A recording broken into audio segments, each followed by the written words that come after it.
சிவசிவ திருச்சிற்றம்பலம். எங்கே போச்சு நம்மோட தமிழ் கலாச்சாரம், பண்பாடு எல்லாம்? நாம் பெண்களாகிய நாம் சுதந்திரம் அடைந்து விட்டோம், எனக்கு உரிமைகள் பல கிட்டின என்று நாம் சொல்வதற்கு இல்லை. ஆனால் பெண்கள் ஆடைகளில் சுதந்திரத்தை எதிர்பார்த்து கிடைத்ததாக கருதி கொண்டிருக்கிறார்கள். ஆடையில் சுதந்திரம் கிடைத்து என்ன பிரயோஜனம்? உங்களுக்கென்று சில விஷயங்களில் மரியாதை கிடையாது, அது இல்லாமலே இருக்கிறது. அதை கொடுப்பதற்கும் யாரும் இல்லை, நீங்கள் கேட்டு வாங்கவும் அது முடியாது. அது என்ன விஷயம் என்றால், பெண்களாகிய நீங்கள் பஸ்ஸில் போகும்போது முன்பெல்லாம் சிறுவயதில், என்னுடைய சிறுவயதில் எல்லாம் பெண்கள் பஸ்ஸில் ஏறினால், அதாவது கர்ப்பிணி பெண்கள் பஸ்ஸில் ஏறினால் ஆண்களோ பெண்களோ மரியாதையாக எழுந்திருந்து அந்த கருவுற்ற பெண்ணை உட்கார சொல்வார்கள். இவ்வாறு அவர்களுக்கு ஒரு தனி மரியாதை கொடுத்து இருக்கையில் அமர செய்து அவர்கள் நின்று கொண்டிருப்பார்கள். சரி, இது பிரயாணத்தில். ஒரு விழா காலங்களில் விழா நடக்கும் இடத்தில் கருவுற்ற பெண்கள், கைக்குழந்தையுடன் இருக்கும் பெண்கள் இருந்தால் பெரியவர்கள் சொல்வார்கள், கைக்குழந்தை வைத்திருப்பவர்கள் கருவுற்ற பெண்கள் இருவரும் நீங்கள் முதலில் சாப்பிட்டு வாருங்கள் அப்படின்னு சொல்லுவாங்க. ஒரு பெரியவங்க எப்படியாவது அறிவிப்பாங்க. உடனே இந்த மாமியார்கள் இருக்காங்க இல்லையா, அவங்க தன்னோட மருமகளை இல்லைன்னா தாய் தன்னோட மகளை, கருவுற்ற பெண்ணாக இருந்தாலும் சரி கை குழந்தையை வச்சுக்கிட்டு இருந்தாலும் சரி, அம்மா நான் குழந்தைய பார்த்துக்கிறேன், நீ போய் சாப்பிட்டுட்டு வா, இப்படி சொல்லி அவங்க அந்த குழந்தைய, அந்த பொண்ணு சாப்பிட்டுட்டு வரந்தண்ணியும் பார்த்துப்பாங்க. வயிற்று பிள்ளைக்காரியும் வரிசையில் போய் உட்காந்து சாப்பிட்டுட்டு வருவாள். இது நம்மளோட பெண்களோட கலாச்சாரமாக இருந்தது. எல்லாரும் மரியாதையும் அந்த பெண்ணுக்கு முன்னுரிமை கொடுத்தாங்க. எதனாலும் ஒரு வரிசையில் நிற்கிறதா இருந்தாலும் சரி, ஒரு கூட்டத்தில் எல்லாமே. ஆனால் இப்போது உங்களுக்கு அந்த சுதந்திரம் கிடைக்கப்பட்டு இருக்கிறதா? இல்லை, நீங்கள் இதை வாங்கிக்க முடியுமா? இல்லையே. ஒரு கூட்டத்தில் போனாலும் நானும் தான் நிற்கிறேன், எனக்கும் வயசாயிட்டு அப்படின்னு தான் சொல்கிறாங்களே தவிர உங்களுக்கு முன்னாடி இடம் தர்றாங்களா? இல்லையே. அப்போ நம்மளோட பண்பு எங்கே போச்சு? என்ன தமிழ் கலாச்சாரமும் பண்பும் சீரழிந்து கொண்டிருக்கிறது. நீங்கள் உடையில் சுதந்திரத்தை எதிர்பார்க்கிறீர்கள், ஆனால் உங்களுக்கு மற்ற எந்த விஷயத்திலும் சுதந்திரம் கிடையாது. நீங்கள் இப்போது வேலைக்கு செல்கிறீர்கள் என்றால் அது உங்கள் தனிப்பட்ட உரிமை. நீங்கள் வேலைக்கு சென்றாலும் அந்த பணம் உங்கள் கையில் இருக்கிறதா? குடும்ப செலவுக்கு என்று தானே நீங்கள் போடுகிறீர்கள். குழந்தை படிப்பு, புருஷனுக்கு ஏதாவது தேவைகள் இருந்தால் இந்த பணத்தை நீங்கள் கொடுக்கிறீர்கள். கொடுத்த பின் வாங்க முடியுதா? இது என்ன சுதந்திரம்? நாம் படித்து அறிவை வளர்த்து கொள்ள வேண்டுமே தவிர அதை ஆடை அலங்காரங்களில், மேக்கப்பில், இதிலெல்லாம் நீங்கள் செலவிடாதீங்க. நேரத்தையும் செலவிடாதீங்க, காசையும் செலவிடாதீங்க. உங்களை மதிக்கிறாங்களா? பெண்களை ஒரு சக்தி வடிவமாக பார்க்க வேண்டும். அவ்வாறு சக்தி வடிவமாக பார்த்து உங்களுக்கு உரிய மரியாதையை அவர்கள் தருகிறார்களா? தமிழர் பண்பு எங்கே போச்சு? சிவசிவ திருச்சிற்றம்பலம். எங்கே போச்சு நம்மோட தமிழ் கலாச்சாரம், பண்பாடு எல்லாம்? நாம் பெண்களாகிய நாம் சுதந்திரம் அடைந்து விட்டோம், எனக்கு உரிமைகள் பல கிட்டின என்று நாம் சொல்வதற்கு இல்லை. ஆனால் பெண்கள் ஆடைகளில் சுதந்திரத்தை எதிர்பார்த்து கிடைத்ததாக கருதி கொண்டிருக்கிறார்கள். ஆடையில் சுதந்திரம் கிடைத்து என்ன பிரயோஜனம்? உங்களுக்கென்று சில விஷயங்களில் மரியாதை கிடையாது, அது இல்லாமலே இருக்கிறது. அதை கொடுப்பதற்கும் யாரும் இல்லை, நீங்கள் கேட்டு வாங்கவும் அது முடியாது. அது என்ன விஷயம் என்றால், பெண்களாகிய நீங்கள் பஸ்ஸில் போகும்போது முன்பெல்லாம் சிறுவயதில் என்னுடைய சிறுவயதில் எல்லாம் பெண்கள் பஸ்ஸில் ஏறினால், அதாவது கர்ப்பிணி பெண்கள் பஸ்ஸில் ஏறினால் ஆண்களோ பெண்களோ மரியாதையாக எழுந்திருந்து அந்த கருவுற்ற பெண்ணை உட்கார சொல்வார்கள். இவ்வாறு அவர்களுக்கு ஒரு தனி மரியாதை கொடுத்து இருக்கையில் அமர செய்து அவர்கள் நின்று கொண்டிருப்பார்கள்.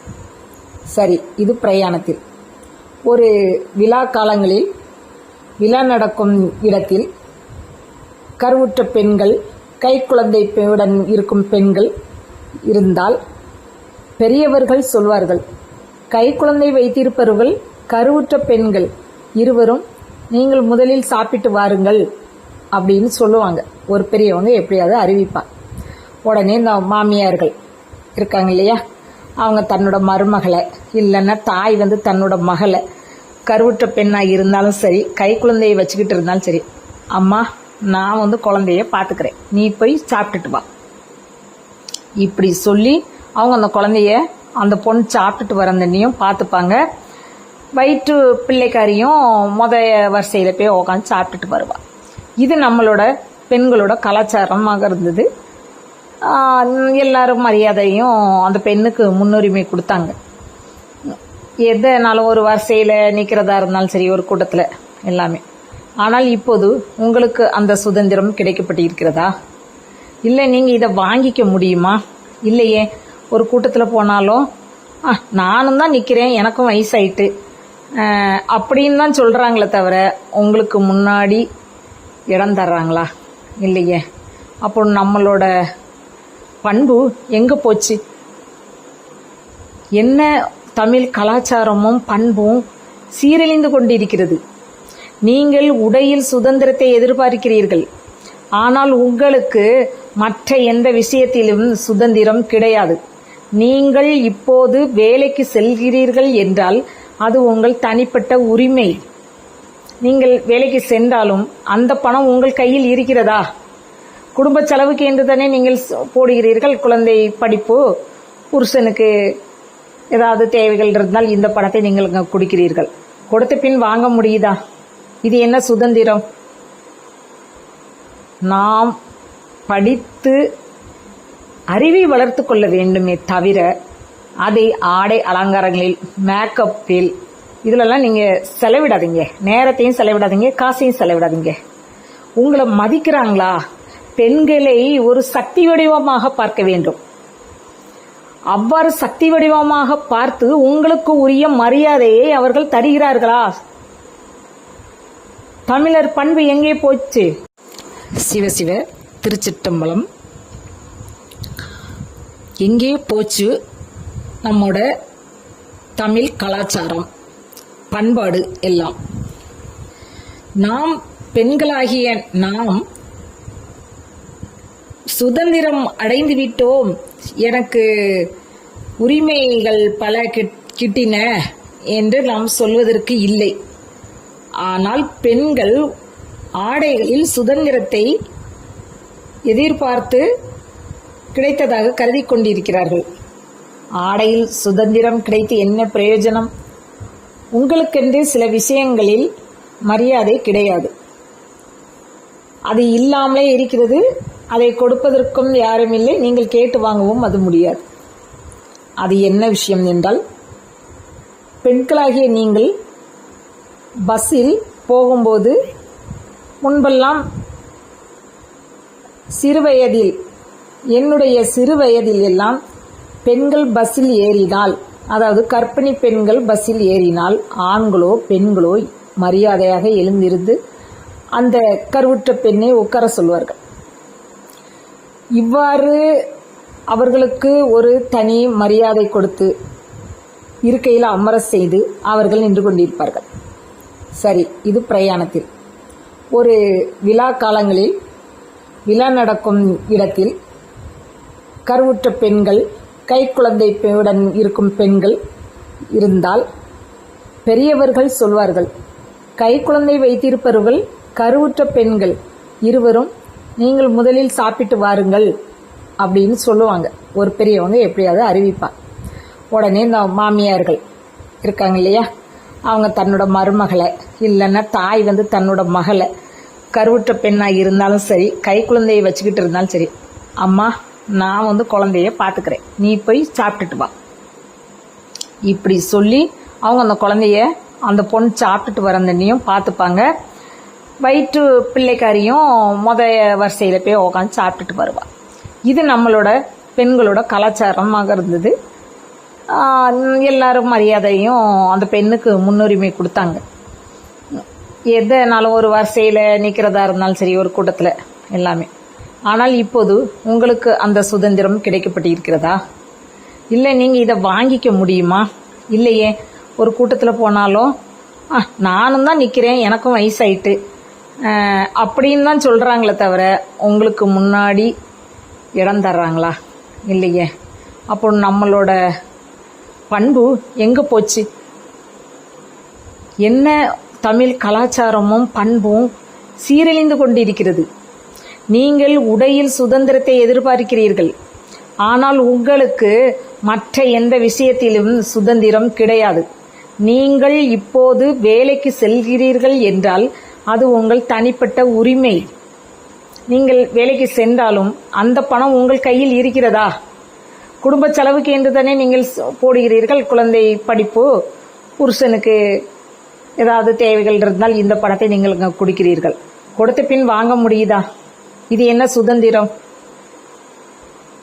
நாம் படித்து அறிவை வளர்த்து கொள்ள வேண்டுமே தவிர அதை ஆடை அலங்காரங்களில், மேக்கப்பில் இதிலெல்லாம் நீங்கள் செலவிடாதீங்க. நேரத்தையும் செலவிடாதீங்க, காசையும் செலவிடாதீங்க. உங்களை மதிக்கிறாங்களா? பெண்களை ஒரு சக்தி வடிவமாக பார்க்க வேண்டும். அவ்வாறு சக்தி வடிவமாக பார்த்து உங்களுக்கு உரிய மரியாதையை அவர்கள் தருகிறார்களா? தமிழர் பண்பு எங்கே போச்சு? சிவசிவ திருச்சிற்றம்பலம். எங்கே போச்சு நம்மோட தமிழ் கலாச்சாரம், பண்பாடு எல்லாம்? நாம் பெண்களாகிய நாம் சுதந்திரம் அடைந்து விட்டோம், எனக்கு உரிமைகள் பல கிட்டின என்று நாம் சொல்வதற்கு இல்லை. ஆனால் பெண்கள் ஆடைகளில் சுதந்திரத்தை எதிர்பார்த்து கிடைத்ததாக கருதி கொண்டிருக்கிறார்கள். ஆடையில் சுதந்திரம் கிடைத்து என்ன பிரயோஜனம்? உங்களுக்கென்று சில விஷயங்களில் மரியாதை கிடையாது, அது இல்லாமலே இருக்கிறது. அதை கொடுப்பதற்கும் யாரும் இல்லை, நீங்கள் கேட்டு வாங்கவும் அது முடியாது. அது என்ன விஷயம் என்றால், பெண்களாகிய நீங்கள் பஸ்ஸில் போகும்போது முன்பெல்லாம் சிறுவயதில், என்னுடைய சிறுவயதில் எல்லாம் பெண்கள் பஸ்ஸில் ஏறினால், அதாவது கர்ப்பிணி பெண்கள் பஸ்ஸில் ஏறினால் ஆண்களோ பெண்களோ மரியாதையாக எழுந்திருந்து அந்த கருவுற்ற பெண்ணை உட்கார சொல்வார்கள். இவ்வாறு அவர்களுக்கு ஒரு தனி மரியாதை கொடுத்து இருக்கையில் அமர செய்து அவர்கள் நின்று கொண்டிருப்பார்கள். சரி, இது பிரயாணத்தில். ஒரு விழா காலங்களில் விழா நடக்கும் இடத்தில் கருவுற்ற பெண்கள், கைக்குழந்தையுடன் இருக்கும் பெண்கள் இருந்தால் பெரியவர்கள் சொல்வார்கள், கைக்குழந்தை வைத்திருப்பவர்கள் கருவுற்ற பெண்கள் இருவரும் நீங்கள் முதலில் சாப்பிட்டு வாருங்கள் அப்படின்னு சொல்லுவாங்க. ஒரு பெரியவங்க எப்படியாவது அறிவிப்பாங்க.